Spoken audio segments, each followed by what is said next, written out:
Dan pembahasan malam ini saya tertarik membahas tentang yang lagi viral di YouTube tentang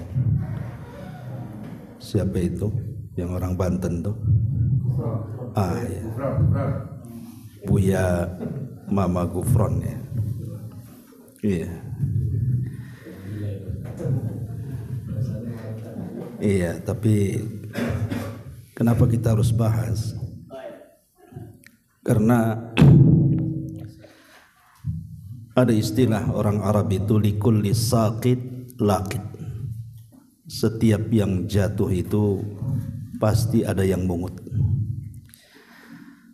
Artinya sesesat apapun orang mendakwahkan Islam di negeri kita ini pasti ada pengikut, baik banyak ataupun sedikit.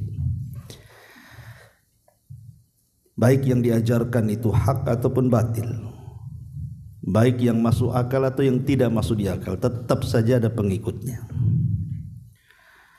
Tapi karena ini suatu yang viral, kalau terus-terusan kemudian dia mengajarkan ajarannya, tentu lama-lama orang-orang yang tidak punya akidah pasti akan ikut. Apalagi orang-orang awam yang kurang faham dengan ajaran Islam atau akidah yang benar pasti akan ikut. Dan itu jelas karena syaitan sendiri memang tugasnya adalah untuk memberikan was-was kepada orang-orang agar mengikuti kesesatan.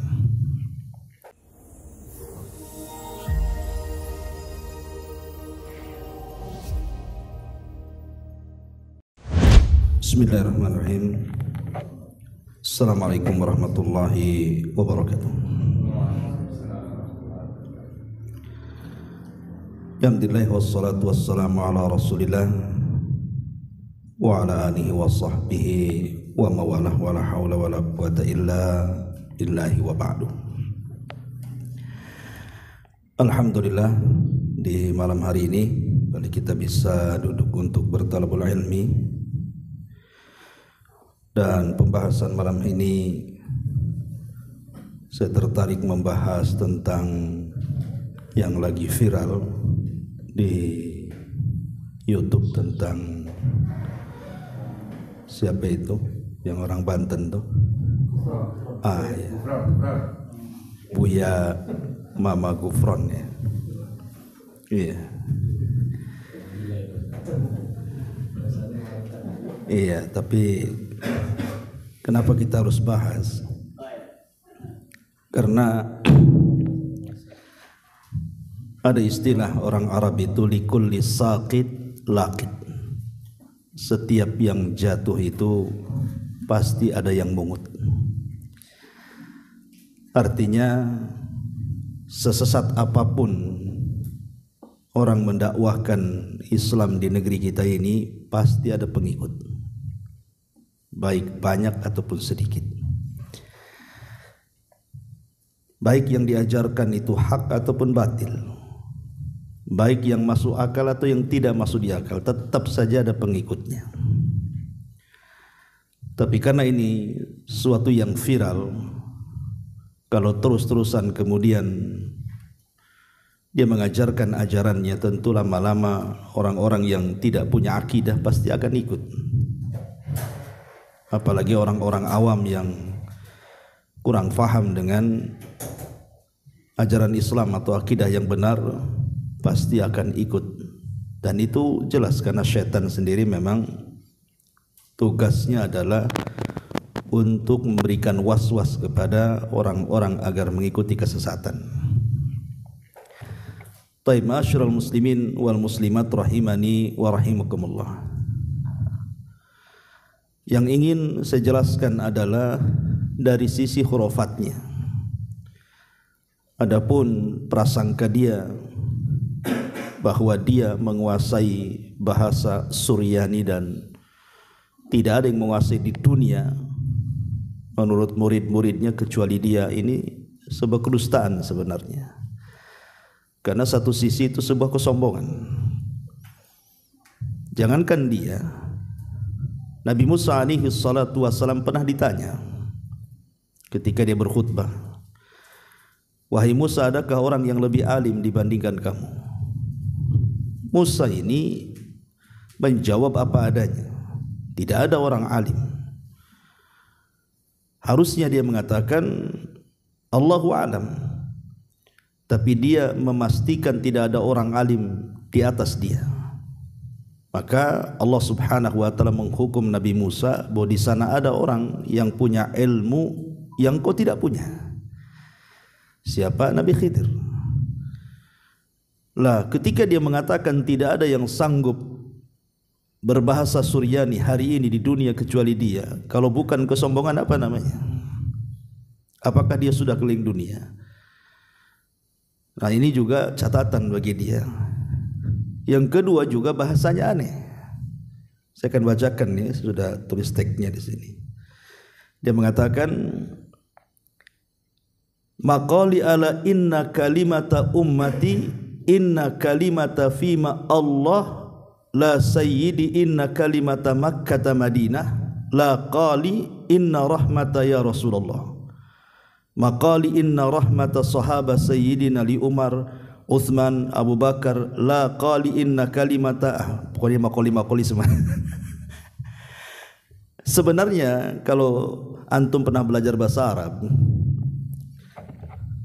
maka ini lebih dekat kepada bahasa Arab, bukan bahasa Suryani.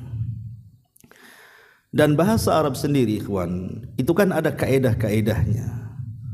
Sebuah kalam dalam bahasa Arab itu kan harus berbentuk lafad, murakkab, mufid dan al-wada' namanya.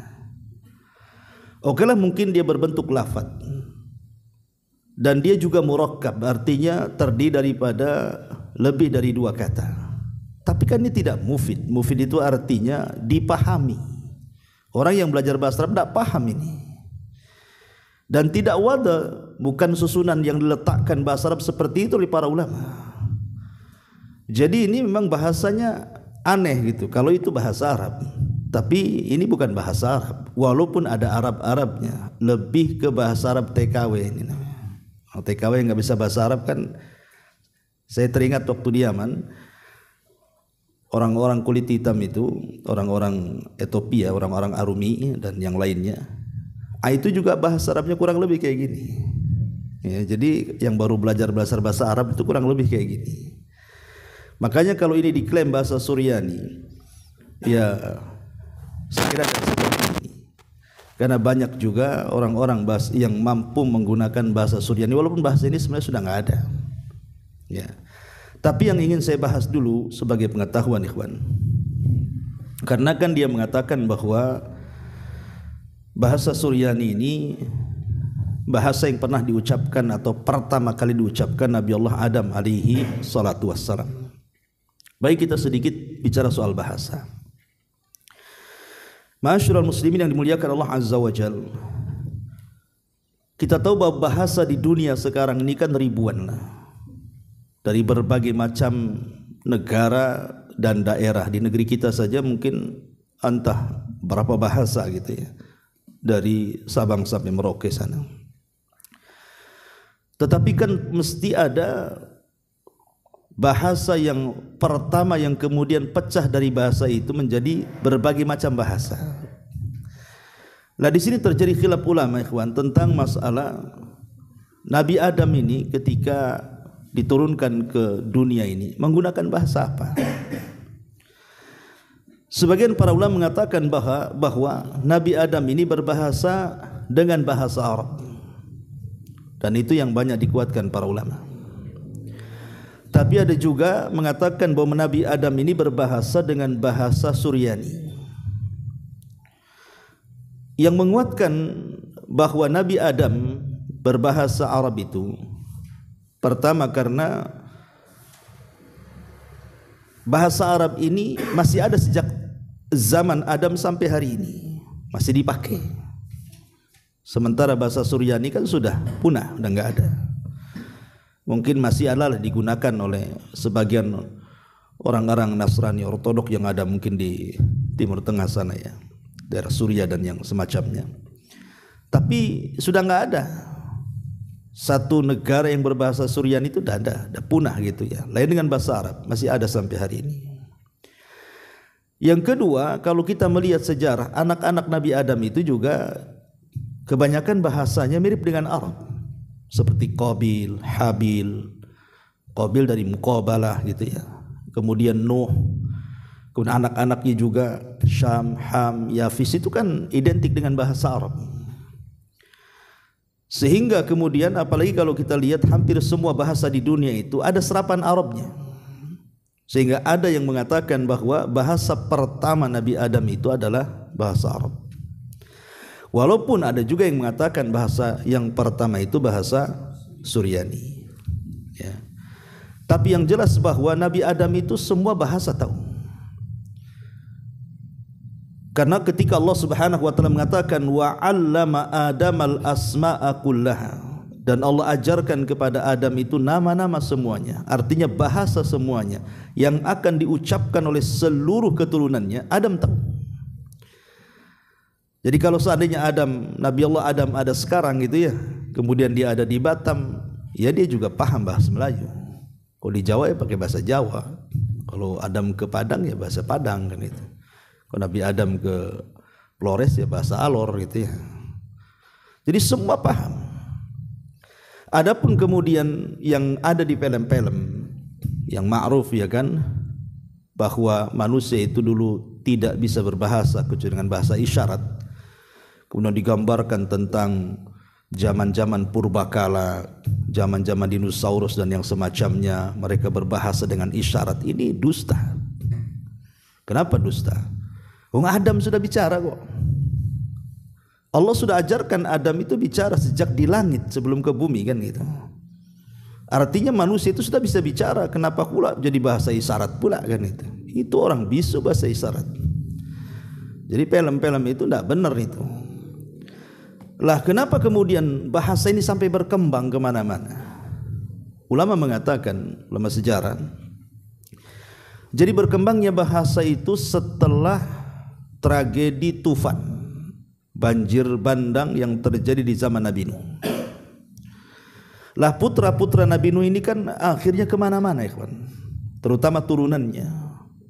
Seperti mamanya turunan Syam, putra Nuh yang pertama itu kan lebih ke arah Timur Tengah, sehingga muncullah bahasa Ibrani, bahasa Arab dan yang semacamnya. Ya. Kemudian ada putra Nuh itu namanya Ham, dan Ham ini dia anak keturunannya lebih hijrah ke daerah Afrika. Makanya kemudian banyak bahasa-bahasa yang timbul di Afrika, Barbar, kemudian Lubia atau apalah nama bahasa mereka kan itu kan. Adapun Yafis yang ketiga, itulah yang kemudian anak-anaknya rata-rata ada di daerah Asia dan Barat gitu ya. Yang kita kenal kita inilah turunan Yafis. Ada bahasa Indonesia, bahasa asing, bahasa Inggris dan begitu seterusnya ya. Nah jadi perkembangan bahasa itu ya tadi dari turunan anak-anak Nuh yang kemudian menyebar kemana-mana itu. Sejak itu sampai hari ini maka berbagai macam bahasa timbul di mana-mana. Artinya bahwa kalau memang bahasa Nabi Adam itu adalah Arab, berarti bahasa Arab itulah yang terpecah menjadi ribuan bahasa. Ada yang mengatakan kalau memang bahasa Suryani ya mungkin dari bahasa itu terpecah kemana-mana. Tapi saya tertarik perkataan Imam Ibnu Hazm rahimahullahu taala. Apa kata dia di sini? Kata Imam Ibnu Hazm, la nadri ayya lughatin hiya allati waqafa Adamu alaihi salam 'alaiha awalan. Saya tidak tahu, kata Imam Ibnu Hazm, bahasa apa sih yang pertama kali diucapkan Adam itu. Illa annana naqta ala annaha atammal lughat. Tapi saya yakin bahwa bahasa Nabi Adam adalah sesempurna-sempurnanya bahasa. Jadi para ulama mengatakan seperti Imam Ibnu Hazm tidak bisa memastikan bahasa apa. Tapi kita yakin, kata Ibnu Hazm, pasti bahasa Nabi Adam itu bahasa terbaik dari semua bahasa. Karena dia yang pertama kali mengajari bahasa masalahnya kan. Kemudian bercabang kepada anak turunannya. Ada juga perkataan Imam Syekhul Islam Ibn Taimiyah rahimahullahu taala, dia mengatakan fa inna jumhural usuliyin ala anna Adam alaihi salam qad ulima usulu lughati kulluha wa minhal arabiyyah kama tarahu. Beliau mengatakan adapun jumhur usuliyin mengatakan bahwa Adam itu pasti sudah diberitahu atau diajarkan padanya tentang pokok-pokok bahasa semuanya. Ya, dari pokok-pokok bahasa itulah tercabang bahasa Arab, bahasa Suryani, bahasa Ibrani dan begitu seterusnya. Intinya bahwa tidak ada yang tahu Nabi Adam itu berbahasa apa. Walaupun ada perselisihan ulama, ada yang mengatakan bahwa Adam berbahasa Arab, ada yang mengatakan berbahasa Suryani. Wallahu a'lam. Ya. Ma'asyiral muslimin yang dimuliakan Allah Subhanahu wa taala. Tetapi Al-Imam Al-Qurtubi rahimahullahu taala, beliau merojehkan bahwa Adam itu pertama kali dengan bahasa Arab. Itu kata Imam Al-Qurtubi rahimahullahu taala, wallahu a'lam. Ya. Yang jelas bahwa sebenarnya tidak ada pengaruh imaniyah sebenarnya masalah ini. Ini kan hanya mengupas sejarah saja. Apakah Adam pakai bahasa Suryani atau bahasa Arab, ya sah-sah saja kan gitu. Cuman apakah bahasa Suryaninya seperti yang diucapkan oleh Mama Gufron ini, yang makoli rahmatan itu, ya. Apakah yang kemudian berbeda gitu. Tapi yang jelas menurut saya ini bukan bahasa Suryani yang diucapkan Mama Gufron ini. Wallahu alam, itu bahasa apa? Arab pun tak masuk gitu ya. Secara kaedah maksudnya ya, karena tidak mufid, tidak bisa dipahami, hanya dia sendiri yang memahaminya, murid-muridnya pun tak paham. Lah dari sini kita tahu bahwa ya sebenarnya dia sedang mengarang bahasa sendiri. Tapi okelah dia mengarang bahasa sesuka dia, tidak ada masalah. Yang jadi masalah adalah, saya lihat potongan video dalam YouTube itu, dia merangkai sebuah hadis Nabi SAW ketika dia bicara soal wali. Jadi dia mengatakan bahwa wali itu, wali kutub itu apa istilahnya, itu sudah ditunjuk oleh Allah Subhanahu wa taala 100 tahun sebelum dia lahir. Ya, sudah ditunjuk oleh Allah tuh. Kemudian dia menyitir sabda Nabi SAW dan mengatakan itu ada hadisnya. Kemudian dia mengatakan qala Rasulullah SAW inna maqali rahmatan, inna maqali rahmatan. Pokoknya itu bahasa maqali rahmatan aja itu. Itu saja dibulak-balikan itu. Lah ini kan sudah jelas ikhwatu fiddin. Kalau kita lihat kitab-kitab hadis, kitab-kitab hadis kan ada induk-induknya. Ada Bukhari, ada Muslim, ada Abi Dawud, Tirmidzi, Ibnu Majah. Kita cek bahasa dia, tidak ada satupun dalam hadis itu, nggak ada gitu kan. Oke lah kalau dia mungkin membacakan sebuah hadis ada tersalah sedikit, ya kita maklumi lah kan gitu. Kadang-kadang saya pun kalau baca hadis terkadang salah harokat kan gitu, harusnya dirofa jadi nasab gitu ya, karena sabkul lisan, terkadang kan lisan kita kadang kepleset salah ngucap harokat ya. Tapi ini tidak ada, bukan salah harokat, memang lafadznya nggak ada. Lafadz yang seperti itu loh tidak ada di induk-induk hadis itu. Lah ini kan kalau bukan pendustaan atas nama Nabi SAW, apa namanya ikhwan? Dan bahaya, mendustakan hadis atas nama Nabi SAW terancam maq'aduhu minan nar, tempat duduknya di neraka. Karena Nabi SAW di banyak riwayat, salah satunya Nabi SAW mengatakan man kadzdzaba alayya muta'ammidan falyatabawa maq'adahu minan nar. Barang siapa yang berdusta atas nama aku, kata Rasul, silahkan tempat duduknya di neraka. Bahkan Rasul mengatakan al-kadhibu alayya laisa kakadhibi ala ahad. Berdusta atas namaku beda hukumnya dengan berdusta sesama kalian, kata Rasul. Kenapa? Karena man kadzaba alayya muta'ammidan falyatabawa maq'adahu minan nar. Karena siapa yang berdusta atas namaku, silahkan ambil tempat duduknya di neraka. Dan kalau antum belajar mustalahul hadis, ulama sudah menjelaskan di antara sebab kenapa munculnya hadis-hadis maudhu, hadis-hadis palsu itu, Salah satunya adalah intisyarul khurafat, karena menyebarnya khurafat, cerita-cerita bohong, cerita-cerita dusta. Keluarlah hadis-hadis yang seperti ini. Ini kan bahaya, kawan. Ya. Yang saya herankan, kenapa kemudian ada beberapa santri yang sudah pandai baca kitab ikut juga di pengikut dia, bahkan membelanya. Harusnya kan jelas kalau dia menunjukkan hadis, kan begini dalam teori hadis, ikhwan. Kalau memang hadis itu lemah, ini harus disampaikan sebagai teori ilmiah. Boleh kita membaca hadis maudhu, hadis lemah, tapi disampaikan hadis ini maudhu, hadis ini palsu, hadis ini lemah, harus begitu. Itu amanah ilmiah namanya. Lah ini kan tidak, kan gitu. Kita aja tidak paham. Lah tidak mungkin Nabi SAW menyampaikan sebuah hadis tidak paham dan tidak bisa dipahami umatnya, kan gitu. Inna maqali rahmatan, inna maqali rahmatan, kita gak paham juga. Ya rahmah ya paham, maksudnya rahmatan artinya kasih sayang itu. Tapi kemana-mana kan itu. Jadi kesannya kayak dagelan kan. Ini kan bicara agama kan tidak seperti itu. Harus serius bicara agama itu. Tidak boleh macam-macam. Ya. Kemudian juga dia bicara soal wali. Dia bilang wali itu ditunjuk 100 tahun sekali. Ma'asyiral muslimin yang dimuliakan Allah Subhanahu wa taala. Di dalam Al-Qur'anul Karim sudah jelas siapa wali-wali Allah. Allah mengatakan inna awliya Allah la khaufun alaihim wa lahum yahzanun alladzina amanu wa kanu yattaqun, kata Allah dalam surah Yunus ayat 62 63 itu. Sesungguhnya wali-wali Allah itu mereka adalah orang-orang yang tidak punya rasa takut dan khawatir. Dan mereka adalah orang-orang yang beriman dan juga orang-orang yang bertakwa. Jadi syarat wali Allah itu cuma dua, iman dan takwa. Dalam surah Yunus itu. Artinya semua orang bisa jadi wali Allah. Cuman masalahnya kan dikesankan bahwa wali-wali Allah itu kan harus punya karamah.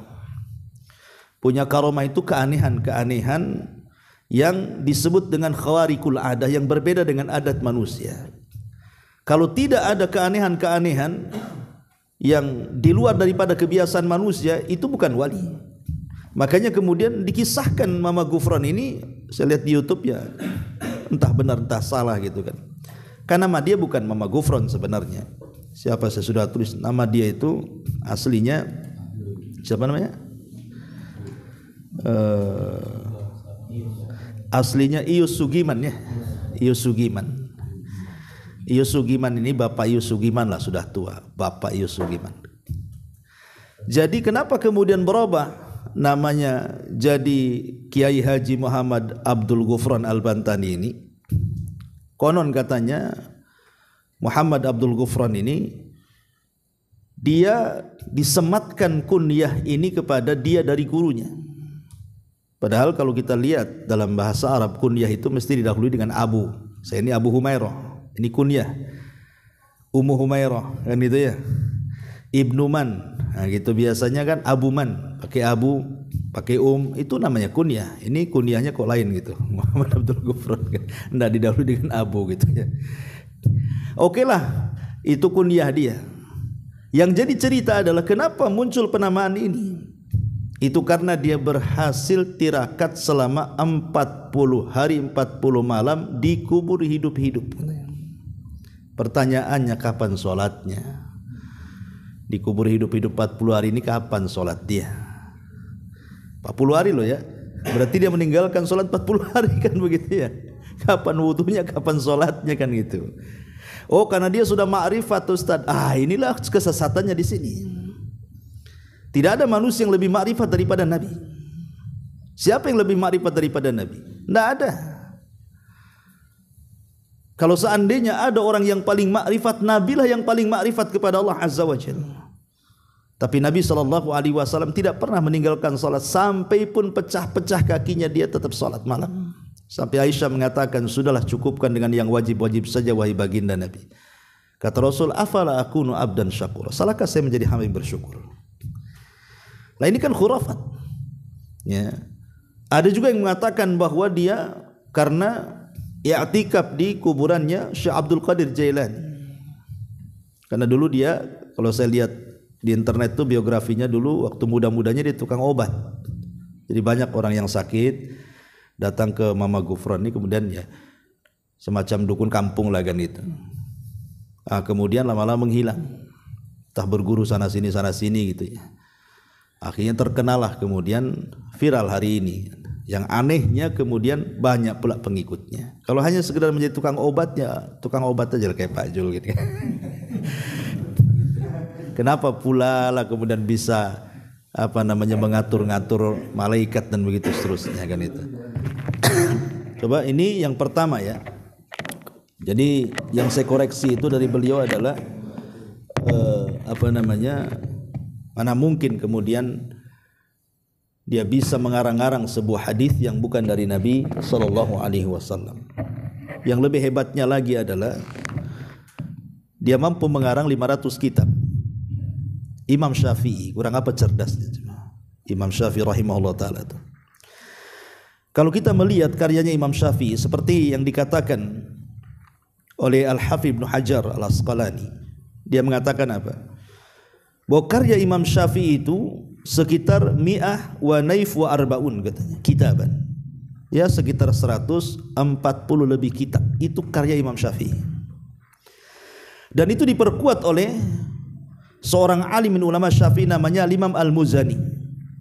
Namanya Abu Muhammad bin Husain bin Muhammad Al-Muzani rahimahullah ta'ala.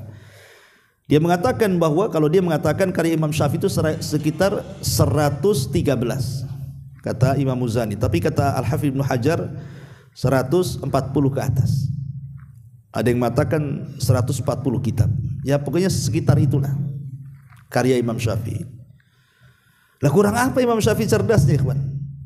Kenapa ini Mama Gufron lebih hebat daripada Imam Syafi'i Muhammad ibn Idris? Sampai 500 lebih 500 kitab dengan menggunakan berbagai macam bahasa.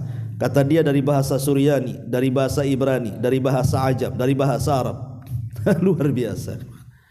Dan ketika kemudian ada yang bertanya soal kitabnya ada di mana, dia mengatakan, oh tidak bisa, ini kalam, enggak mungkin seria katanya kan. Jadi intinya nggak ada kitab itu, dia khurafat, dia hanya ngomong saja. Ya nggak tahu kalau satu kitabnya 3 lembar ya mungkin lah gitu. Kalau satu kitabnya berjilid-jilid ya mustahil juga, karena kan seorang penulis itu kan dilatar belakangi dengan pendidikan, ikhwan. Harus jelaskan pendidikannya. Ya. Makanya kita lihat ada namanya disertasi ketika mengambil S2, S3 akan itu kan. Jadi memang tidak sembarang menjadi penulis kitab ilmiah itu. Ada latar belakang pendidikan. Pertanyaannya dia pendidikannya dari mana kan gitu. Sampai mampu mengarang kitab yang sebanyak itu yang belum ada pendahulu sebelumnya. Sebanyak itu loh ya. Di zaman sekarang. Ya. Ma'asyiral muslimin yang dimuliakan Allah Azza wa Jalla, entah apa maksudnya wallahu alam ya. Tapi yang jelas bahwa enggak masuk di akal saja kan gitu. Ya wallahu alam kalau hanya untuk meyakinkan kepada para pengikutnya ya boleh-boleh saja, mungkin tertipu kan begitu. Tapi orang yang sedikit cerdas ya tidak mungkin juga ketipu. Taib, ini masalah yang pertama. Masalah yang kedua yang kita akan bahas dari khurafat beliau adalah di mana Mama Gufron ini saya lihat di YouTube dia mampu memanggil malaikat. Bahkan bukan hanya malaikat, dia mampu menginterogasi malaikat mungkar dan nakir. Dan terbalik ya, harusnya kan malaikat mungkar nakir interogasi kita kan, man rabbuk wa ma nabiyuk. Ini enggak, Mama Gufron ini yang interogasi malaikat mungkar dan nakir. Subhanallah, enggak hebat itu ya. Padahal kan sudah jelas ikhwan, kita lihat ayat yang sering kita baca saja dalam surah Al-Qadar. Allah mengatakan apa? Tanazzalul malaikah warruhu fiha biizni rabbihim. Malaikat turun dan juga Jibril itu mereka tidak turun kecuali ada izin dari Rabb mereka, dari Allah. Kalau Allah tidak mengizinkan, mereka tidak akan turun. Dan itu terulang di beberapa ayat dalam surah An-Nahl ayat 2 Allah mengatakan Pamannya yunazzilul malaika birruhi min amrihi. Sekali lagi, min amrihi. Jadi malaikat dan ruh maksudnya Jibril turun karena perintah Allah. Ataupun Allah juga mengatakan dalam surah Al-Baqarah ayat 97. Qul man kana aduwwa li Jibril fa innahu nazzalahu ala qalbika bi idznillah. Katakan ya Muhammad, barang siapa yang menjadi musuh bagi Jibril, maka Jibril telah menurunkan kepada hatimu wahyu-wahyu Allah itu biidznillah, karena izin dari Allah. Jadi tidak sembarang malaikat turun itu. Turun ke bumi itu kecuali kalau ada izin dari Allah. Makanya Allah mengatakan ketika mensifati malaikat apa? Allah mengatakan apa? Mereka itu tidak pernah bermaksiat sama sekali. Wa yaf'aluna ma yu'marun. Dan mereka melakukan apapun yang diperintahkan Allah. La ya'sunallah. Mereka tidak bermaksiat kepada Allah. Wa yaf'aluna ma yu'marun. Mereka hanya menjalankan apapun yang diperintahkan Allah Subhanahu wa taala. Jadi mana mungkin kemudian dia bisa memanggil malaikat, kemudian dia bisa bicara pula dengan innama qawli rahmatan innama qawli inta, itu bahasa malaikat katanya. Kemudian dia bedakan kalau bahasa jin lain lagi tuh. Dia bisa ngobrol dengan jin pun. Ya, bahasanya waswas enggak jelas kalau bahasa jin ya. Kalau bahasa malaikat ya tadi kembali innama qawli rahmatan tadi tuh. Apa seperti itu berdialog dengan malaikat. Ikhwan, sedikit ilmiah ya. Bicara tentang apakah kemudian manusia selain Nabi ya bisa melihat malaikat. Kita katakan tidak mungkin, mustahil. Orang itu tidak mampu melihat malaikat dalam bentuk asli. Kecuali Nabi ya. Nabi SAW pernah melihat Jibril dalam bentuk aslinya 2 kali kan. Tapi selain Nabi tidak mungkin melihat malaikat. Kecuali kalau malaikat itu tasyakul. Tasyakul itu artinya beralih rupa. Itu mungkin. Ya, beralih rupa kepada seperti memangnya hadis Umar bin Khattab. Ketika Jibril datang kepada Nabi SAW bertanya soal Islam, soal iman, soal ihsan, kemudian soal kiamat dan tanda-tandanya. Malaikat melihat kan, karena Jibril ketika itu tasyakul, berbentuk dalam bentuk manusia. Tapi kalau umpamanya kemudian melihat bentuk aslinya, mampu bercakap-cakap dengan malaikat, ini dusta. Apalagi memanggil malaikat, mana ada malaikat mau datang kepada dia. Hanya Nabi saja, jangan lagi bicara Buya Mama Gufron ini. Rasul SAW satu hari pernah, namanya dalam ilmu sejarah itu disebut dengan Fatratul Wahyi namanya. Kalau antum belajar sejarah, ada namanya bab Fatratul Wahyi, kesenjangan wahyu. Jadi saat wahyu pertama turun kepada Nabi SAW itu, Iqra bismi rabbikal ladzi khalaq khalaqal insana min 'alaq iqra wa rabbukal akram alladzi 'allama bil qalam 'allamal insana ma lam ya'lam. Itu Jibril enggak pernah turun lagi. Sampai sesak dada Nabi loh. Sesak dada Nabi itu. Kenapa Jibril tak turun lagi? Sehingga kemudian dia bercerita kepada Khadijah, jangan-jangan yang saya temui bukan malaikat, jangan-jangan saya temui itu jin dan begitu seterusnya. Ada perasaan-perasaan yang berbeda pada diri Nabi. Lah kenapa kalau memang Buya Gufron bisa memanggil malaikat, kenapa Nabi tidak? Pertanyaannya, kan tinggal minta saja pada Allah kan? Tapi tidak juga. Baru kemudian selang beberapa waktu sampai kemudian Jibril baru turun dan memberitahu bahwa dia tidak bisa turun kecuali dengan izin Allah Subhanahu wa taala. Bahkan pernah lama Jibril itu tidak turun sampai kemudian Arwah bintu Harbin itu istri daripada Abu Lahab. Ya, karena Nabi SAW lama tidak turun wahyu. Apa kata dia? Aina syaitanu katanya. Mana setanmu katanya. Maksudnya mana Jibrilmu, mana setanmu katanya. Kok enggak turun-turun? Jangan-jangan dia sudah tidak suka dengan kamu wahai Muhammad, dia mencari orang lain untuk dijadikan nabi katanya. Menunjukkan apa? Nabi saja tidak bisa memanggil malaikat Jibril. Enggak bisa memanggil malaikat. Cemana kemudian sekelas Buya Mama Gufron ini. Lah ini kan enggak masuk di akal ini, sudah bertentangan dengan akidah Islamiyah dan ini khurafat. Sangat khurafat, apalagi mampu menginterogasi malaikat mungkar dan nakir coba. Mungkin anaknya bisa diinterogasi, di sini pada ceritanya. Ya. Ma'asyiral muslimin yang dimuliakan Allah Azza wa Jalla. Ini yang kedua. Kemudian yang ketiga, saya lihat di video dia itu, kalau nggak salah di kuburan Sunan Ampel kalau tidak salah videonya itu. Jadi dia bicara dengan Sunan Ampel dengan bahasa Suryaniyah dia itu. Inna maqali rahmatan, inna maqali rahmatan, inna Mekah Madinah apa semua kan. Kan itu. Dia bicara. Kemudian orang di sampingnya tanya, ya, tentang masalah apa yang diucapkan dia kepada Sunan Ampel itu. Dia bilang apa? Iya, saya sudah ngobrol dengan dia katanya. Sedang ngobrol dengan dia.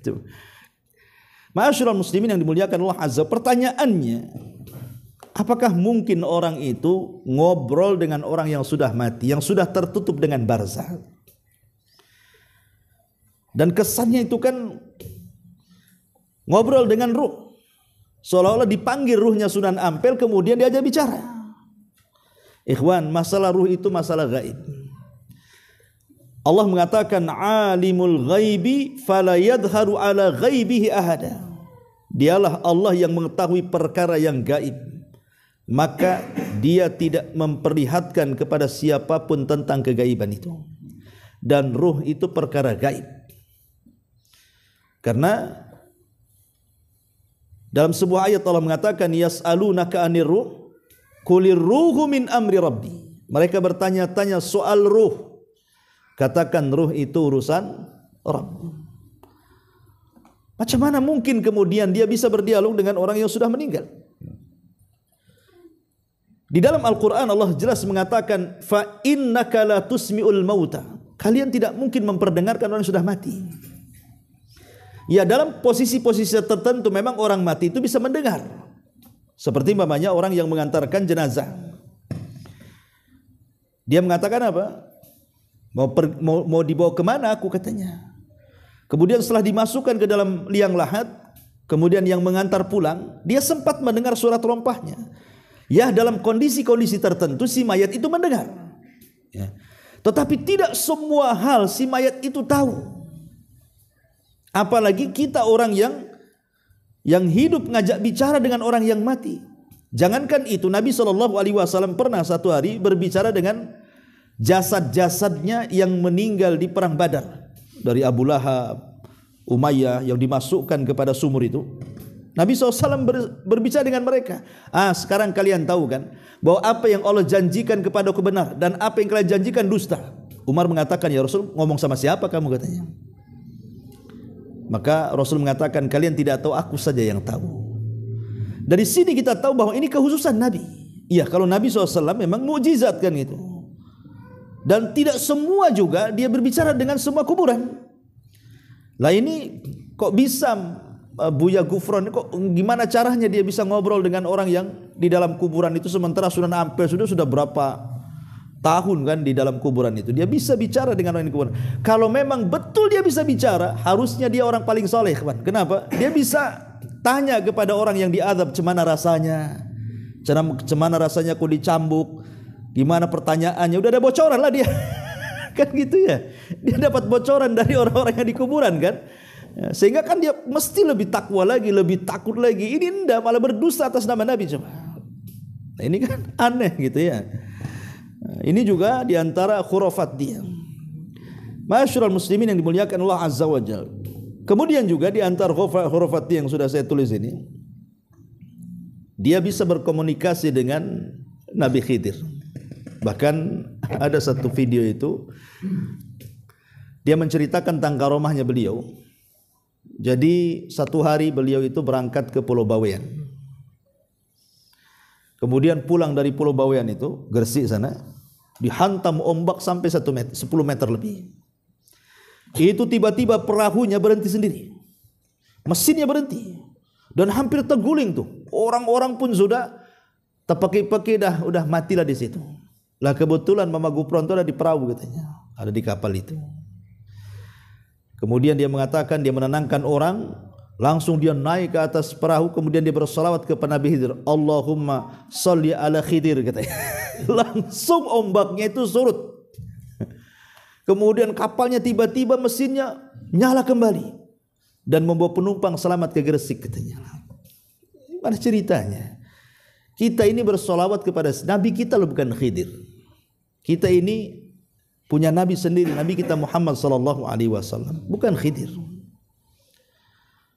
Kemudian juga dia bisa ngobrol dengan Khidir. Dia mengatakan saya pernah berjumpa dengan Khidir, saya bersua dengan dia, kemudian bicara dengan dia. Ikhwan, soal Nabi Khidir sendiri ini kan diperselisihkan oleh para ulama. Apakah dia masih hidup ataukah dia sudah meninggal, kan itu. Walaupun pendapat yang kuat wallahu alam bahwa Khidir itu sudah meninggal.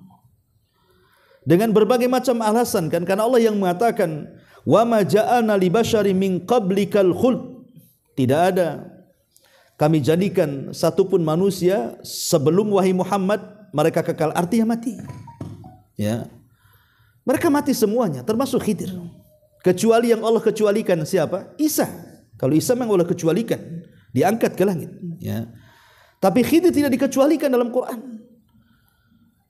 Kemudian juga kalau memang dia masih hidup, pertanyaan para ulama itu, kenapa ketika Rasul dalam kondisi terdesak dalam berbagai macam peperangan, ya, pamannya dalam perang Uhud kekalahan kaum muslimin, kemudian juga di beberapa peperangan perang Ahzab hampir kalah, ya, kemana Khidir? Kenapa tidak membantu Nabi SAW, minimalnya hadir membantu perang atau ngasih ide? Tidak ada tuh hadir di situ. Padahal di dalam Al-Quran sudah jelas bagaimana wasiat Allah kepada para nabi. Kalau muncul Muhammad itu, hendaklah kalian menolong dia, ya, kemudian juga membantu dia, beriman kepada dia, dan begitu seterusnya. Itu nas Quran. Tapi mana Khidir di zaman Nabi SAW tidak hadir? Kenapa hadir baru hari ini? Dan kebanyakan cerita Khidir itu kebanyakan adalah ahli thariqah, kebanyakan yang membicara masalah Khidir hidup atau tidak itu. Bahkan sebelumnya sudah ada juga orang yang berbaiat di hotel tertentu, nanti dihadiri Nabi Khidir kan. Ikhwatul fillah, kalau bukan khurafat apa namanya? Apa dia tahu Nabi Khidir itu yang mana rupanya? Kan nggak tahu juga kan gitu. Jangan-jangan setan yang datang. Lah dari sini ikhwatul fillah muliakan Allah azza wajalla, jelas ini cerita khurafat, semua nggak ada yang benar. Ya. Kita tidak menafikan karamah, ya. Karamah kita, karena keanehan di dunia itu sering saya ulang-ulang. Pertama disebut irhasat. Irhasat itu keanehan bagi seorang nabi sebelum diangkat. Ada yang kedua mukjizat. Mukjizat ini keanehan bagi seorang nabi setelah diangkat jadi nabi. Ada namanya karamah. Itulah yang diberikan kepada wali-wali Allah. Tapi tidak semua wali Allah itu juga dapat karamah. Contoh umpamanya ada seorang sahabat di zaman Nabi SAW yang ma'ruf, Tufail ibn Amr ad-Dawsi. Tufail ibn Amr ad-Dawsi, yang Abu Hurairah Islam karena beliau dari Daus.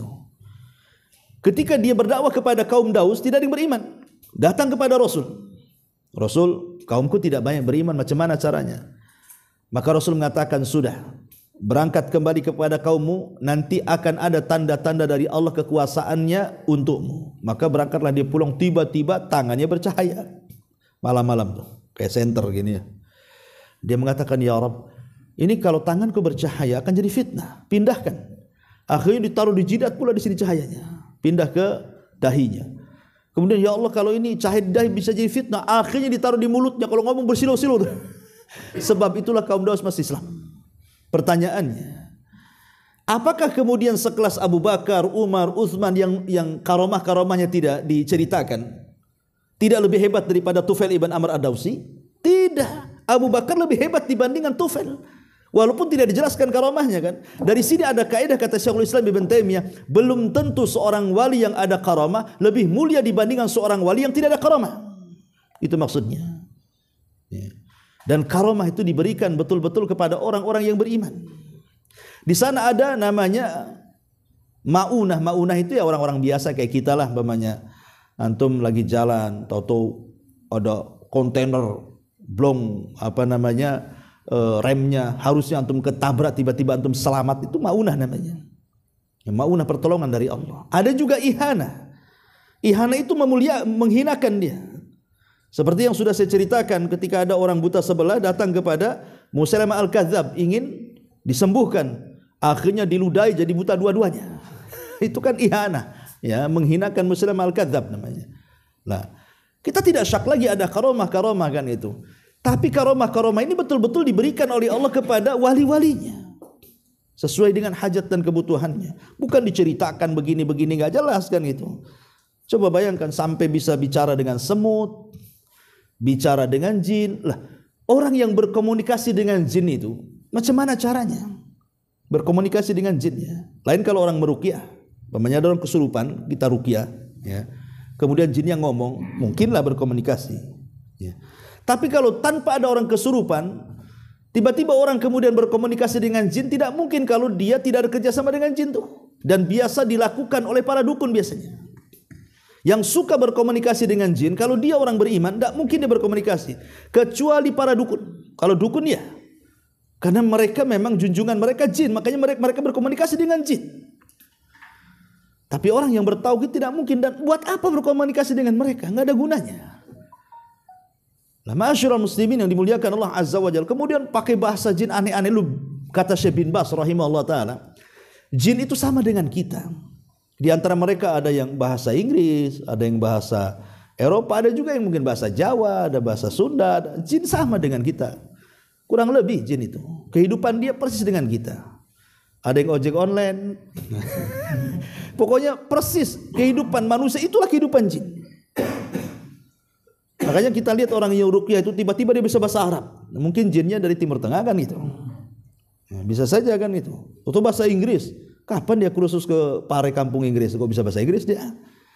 Ya memang bahasa-bahasa mereka juga sama dengan kita sebenarnya.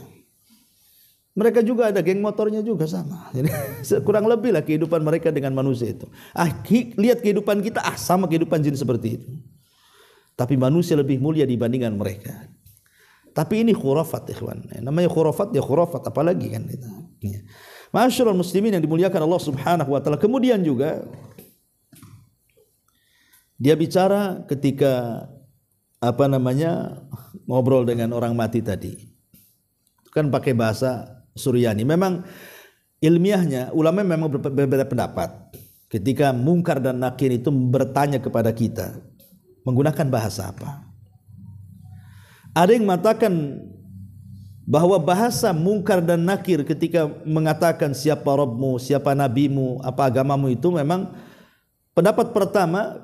Ada yang mengatakan menggunakan bahasa Suryani. Bahasa Suryani itu bahasa malaikat Munkar dan Nakir. Itu sebagaimana disebutkan oleh Imam Suyuti rahimahullahu taala. Kemudian yang pendapat yang kedua menggunakan bahasa Arab karena teks hadisnya seperti itu kan. Man rabbuk, ini kan bahasa Arab. Wa man nabiyuk, itu kan bahasa Arab. Wa madinuk, apa agamamu? Ada yang mengatakan bahasa Arab. Dan ini yang dinaskan oleh Hafidz Ibnu Hajar Al-Asqalani rahimahullahu taala, bahwa zahir daripada hadis bahasa Arab, kata Al-Hafidz Ibnu Hajar. Tapi pendapat yang ketiga, dan ini pendapat yang difatwakan oleh Lajnah Daimah, Syekh Utsaimin dan yang lainnya, bahwa malaikat itu akan bertanya dengan bahasa yang dipahami orang yang mati itu. Ya kalau kita orang Batam ya pakai bahasa Batam, orang Sunda ya pakai bahasa Sunda, orang Padang ya pakai bahasa Padang, pokoknya yang dipahami dia. Itu yang difatwakan oleh Lajnah Daimah dan juga Syekh Ibnu Utsaimin rahimahullah dalam fatwanya, fatwa Lajnah Daimah. Tapi wallahu alam, kata Syekh Utsaimin, kita tidak bisa menjazmkan malaikat bahasa apa, karena kan yang merasakan orang yang mati kan itu. Orang yang mati. Artinya dialog antara malaikat Munkar dan Nakir itu hanya dengan orang yang mati, bukan dengan orang yang hidup. Ini kan berdialog orang yang hidup kan. Ya, ini Mbah Yahya Gupran ini kan berdialog dia dengan orang yang sudah mati. Ini khurafat, ikhwatu fiddin muliakan Allah Azza wa Jalla. Ya. Kemudian saat mubahalah dia, mubahalah dengan orang-orang yang mengaku Habib, keturunan Ba'alwi dan begitu seterusnya. Saya tidak bahas nasab. Cuman perkataan Mbah Gupron ini sampai sesumbar dia mengatakan dia mengajak mubahalah itu dengan melibatkan semua malaikat. Panggil tuh Nabi Adam sampai para nabi, para rasul hadirkan. Hadirkan. Kita mubahalah. Siapa yang mati, siapa yang hidup kan itu. Ikhwan, kata-kata seperti ini apa coba? Menghadirkan Nabi Adam? Gimana caranya? Ya. Kemudian lebih parah lagi, dia mengatakan sebagai penjaga gawang neraka kan. Ikhwan, neraka itu panas. Antum di gawangnya bukan kebakar kan. Neraka loh. Kata Nabi itu narukum hadi. Ya, kata Rasul itu api kalian ini itu adalah juz'un min sab'ina juz'an min nari jahannam.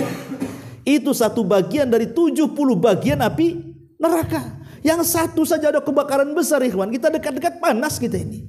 Cemana yang 70 digabungkan tuh seperti apa panasnya coba? Jadi gawang neraka pula. Entah maksudnya apa, kita tidak bisa mentakwilkan karena nggak paham bahasa dia kan gitu ya. Mungkin hanya orang-orang tertentu aja yang paham dia. Kita kan hanya menghukumi secara zahir kata-kata dia saja masalahnya.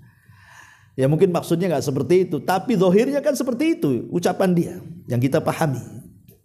Makanya ini kan hal-hal yang nggak masuk di akal yang keluar dari Mama Gufron. Yang lebih parah lagi adalah ketika ada orang bertanya kepada dia apakah Nasrani masuk surga, apa semua orang masuk surga, apa kata dia? Semua agama itu ada kaplingnya di surga katanya. Semua agama itu mau Hindu, mau Buddha, mau ada semua kaplingnya di surga. Ini kan pemahaman liberal, ikhwan. Ini pemahaman kekufuran namanya. Bagaimana Allah yang mengatakan wa man yabtaghi ghairil islami dinan falan yuqbala minhu wa huwa fil akhirati minal khasirin. Siapa yang mencari agama selain Islam, selain daripada ditolak agamanya di dunia, di akhirat rugi dia. Karena inna dina indallahil Islam. Agama yang paling diridhoi hanyalah Islam. Itu nas Quran. Gak bisa. Bahkan jelas-jelas Nabi SAW mengatakan apa? Dalam hadis Nabi SAW, walladzi nafsu Muhammadin biyadi la yasma'u bi ahadun min hadhil ummah yahudiyun wala nasraniyun thumma yamutu wa lam yu'min billadzi ursiltu bihi illa kana min ashabin nar. Ini tegas hadis ini membantah perkataan itu. Demi zat yang jiwaku berada di tangannya, kata Rasul, tidaklah seseorang mendengar baik itu Yahudi ataupun Nasrani tentang kedatanganku kemudian dia tidak beriman kepadaku, siap-siaplah dia menjadi penduduk neraka. Dari sini tegas bahwa semua agama dengan kedatangan Islam harus memeluk Islam, kan begitu. Dan itu doktrin dalam Quran seperti itu. Sebagaimana orang Yahudi mengatakan la yadkhulunal jannah, tidak masuk surga kecuali Yahudi. Begitu juga tidak masuk surga kecuali Nasrani.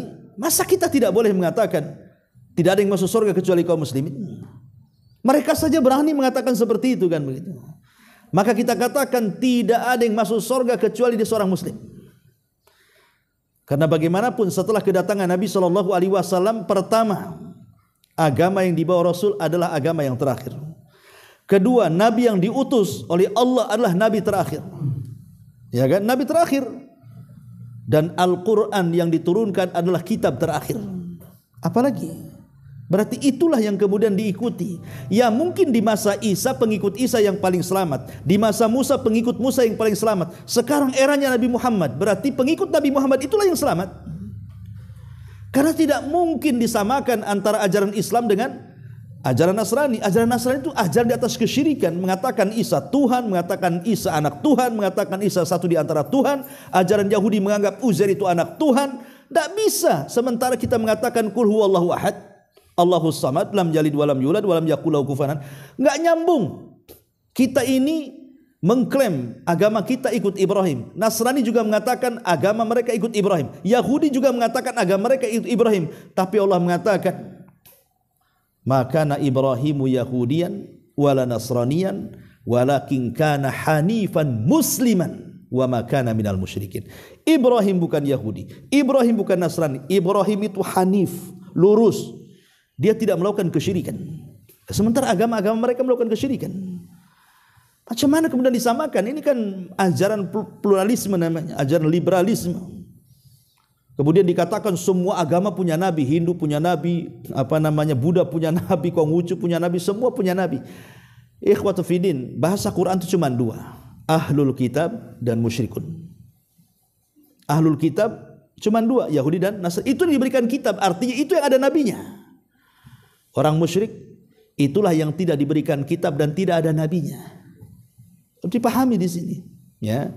Makanya intinya ikhwatul fillah muliakan Allah azza wajalla bahwa ini syubhat semuanya. Maka kita harus sampaikan sebagai watawasau bil haqqi watawasau bis sabr. Karena bagaimanapun walaupun mungkin kelihatannya aneh-aneh bagi kita yang berilmu mungkin tahulah ini sesat, tapi bagi orang yang tidak punya ilmu mereka pasti akan tersesatkan dengan dia kan. Makanya ketika dia mengangkat pembicaraan ini di media dan semua orang tahu dan dia menganggap bagian daripada ajaran Islam, ya kita juga harus angkat bicara lah kan itu. Tidak mungkin diam saja. Kita harus menasihati ini yang benar, ini yang salah. Wallahu a'lam bishawab. Inilah mungkin ya banyak lagi sih sebenarnya kalau kita mau koreksi. Tapi waktu juga mudah-mudahan ada manfaatnya. Subhanaka wa bihamdika asyhadu an la ilaha illa anta astaghfiruka wa atubu ilaik. Allahu taala alam. Assalamualaikum warahmatullahi wabarakatuh.